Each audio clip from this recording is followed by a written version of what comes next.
Book review, The Way of Brain Success, written by Khatzumoto, posted in February of 2009.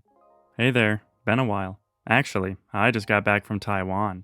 I'm saying this in a we do a lot of traveling, middle-class person showing off voice, by the way. This is the one where you pretend it's no big deal to you while at the same time trying to emphasize it. I've worked pretty hard on this voice, so I'm kind of proud of it. As you know, I often project the image of a raving anti-Semite, but I actually hate people who are intolerant of other ethnicities. And the Basques. The Basques. Why is there a Q? Why do they get the special language? Why is there Basque Freemason writing on the back of the American $5 bill?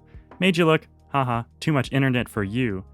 I'd like to bask in the glory of this topic the whole day, but we have a book review to do, so let's get started. The book is The Way of Brain Success, Yudaijin no Atama no Naka. The author is one Andrew J. Sutter. The Japanese translation is by his wife, Nakamura Kiko. Title, Yudaijin no Atama no Naka. Format, non-fiction, paperback. Author, Andrew J. Sutter. Furigana, negatory. Genre, personal development. Veracity, non-fiction. Color, black and white. Illustrations, essentially none. Structurally, this book is quite interesting. It was written in English by the author, who's Jewish, so we have a good chance that he knows what he's talking about when it comes to Jewish stuff, but always was the intention of publication in Japanese. As far as I know, there is no English version bar Sutter's original manuscript. TWOBS was intended from the start to be a Japanese book, and the translation was so good that it led one Japanese customer on Amazon JP to comment that it's like it's not even a translation. If he knew the path to its publication, he would understand why he felt that way. So in terms of style and audience, this is a purely Japanese book.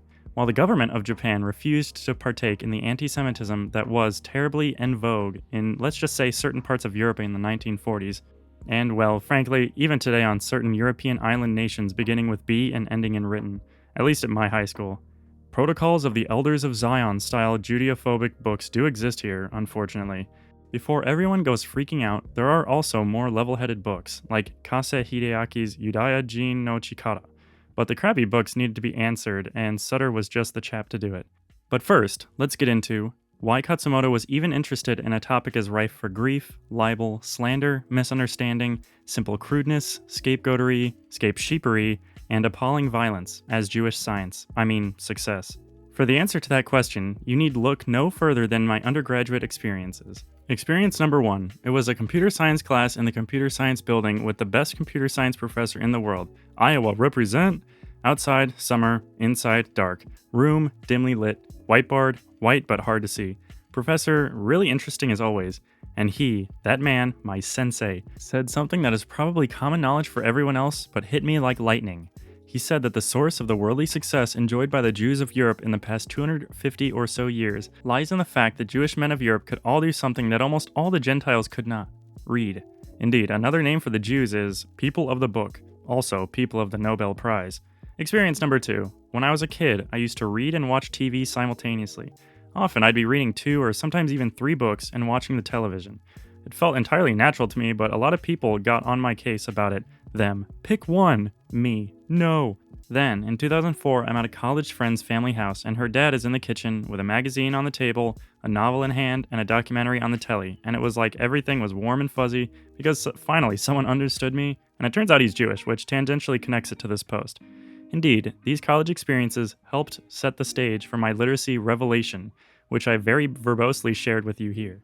I got interested in how the Jews as a people, with exceptions of course, had risen literally from the ghetto to success in so many fields. How they dealt with every ridiculous obstacle that was placed in their way. Can't own land? Learn a trade. Trade guilds won't let you in? Deal with money. No access to reliable customers?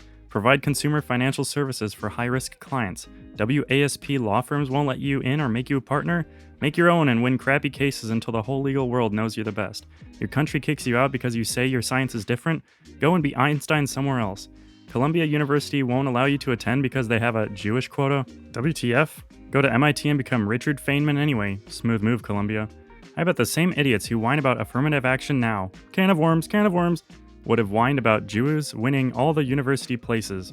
back when Ivy League was busy rejecting Richard Feynman and anyone else who looked too smart and had a German-sounding name. Mediocre members of a majority ethnic group love flapping lip about how some minority is ruining it for them. It happens in the US with ethnic minorities, it happens in Kenya with Desis, it happens in Malaysia with ethnic Chinese. My Malay friends are going to beat me up over this. Funnily enough though, the smart kids of all ethnicities never whine. When you're the best, you're the freaking best.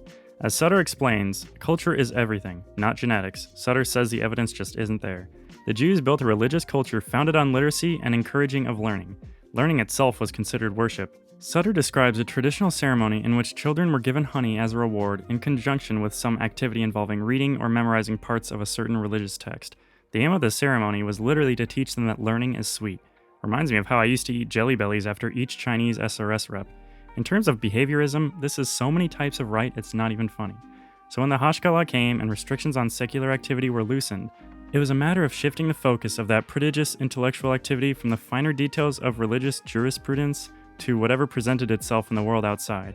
Not to mention the fact that the ever-present danger of being asked to leave led the Jews as a group to seek a portable, long-lasting, borderless asset, more valuable than land, cattle, or bling, and quite impossible to steal: knowledge.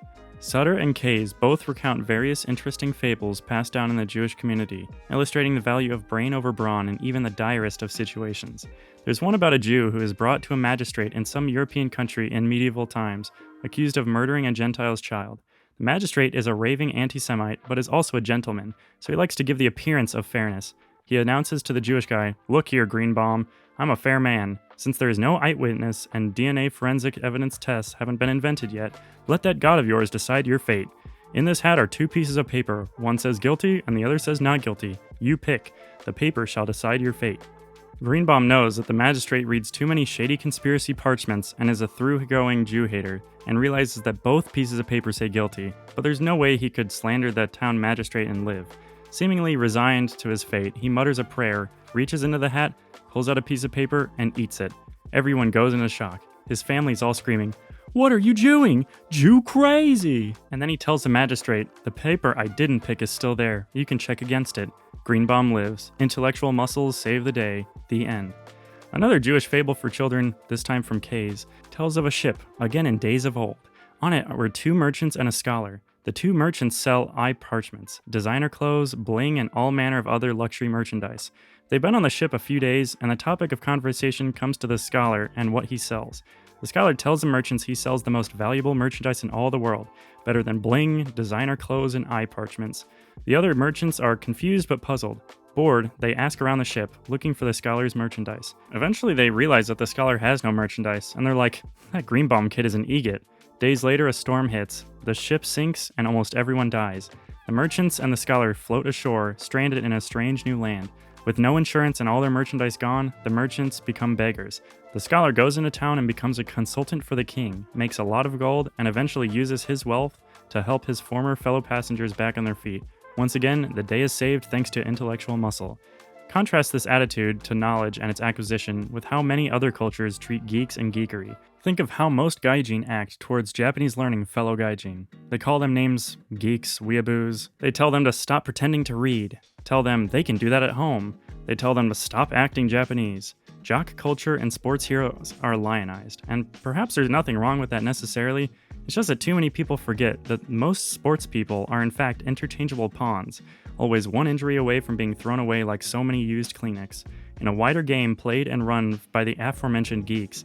Everyone wanting to be a gladiator when it would be safer and easier and far more profitable to be a stable owner instead. Fortunately for me, my mother listened to tons of Barbra Streisand when I was a child. What does that have to do with anything? Nothing whatsoever. But she was always going on and on and on about the value of knowledge this, Barbra Streisand that, and no one can take knowledge away from you, and are you even listening, and put down that Game Boy, and this is my favorite Barbra song. My Japanese journey, and even the Chinese one, had its fair share of opposition, but the early microculture of my nuclear family, the fact that our one home was reader-friendly, this set a good example. Growing up, it all seemed quite normal, but as an adult, I have met a few people who treat me like a freak who reads all the time. Interestingly enough, their social station somewhat reflects this attitude to book learning. It's not like I'm an intellectual juggernaut. I want to be, smiley face. And it's not like economics is everything. Knowledge is valuable in and of itself. But let's be coldly realistic for a second. most manual labor is as unremunerative as it is taxing. While it is very valuable to society, quite frankly, it is not valued by society at all. At all.